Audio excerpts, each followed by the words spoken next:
সম্মানিত সভাপতি, police super, আমাদের ফরিদপুর 4-এর সংসদ সদস্য সুন্দর ইসলাম বাবু সহ আমাদের যারা কর্মকর্তারা আজকে উপস্থিত হয়েছেন বিভিন্ন প্রতিষ্ঠানে,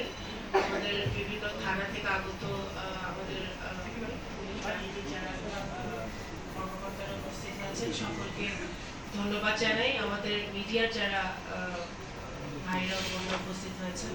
আমাদের প্রেস ক্লাবের সভাপতি, সাধারণ সম্পাদক, রাজনৈতিক দলের নেতৃবৃন্দ,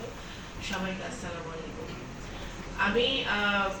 আসলে প্রথমে দুঃখ প্রকাশ করছি যে এটা রমজানের দ্বিতীয় দিন, আবার শুক্রবার,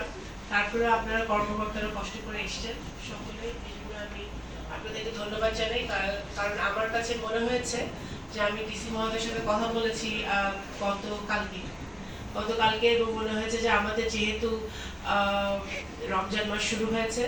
আইন শৃঙ্খলার অবস্থা, দ্রব্যমূল্য সবকিছু নিয়ে আমার পক্ষ থেকে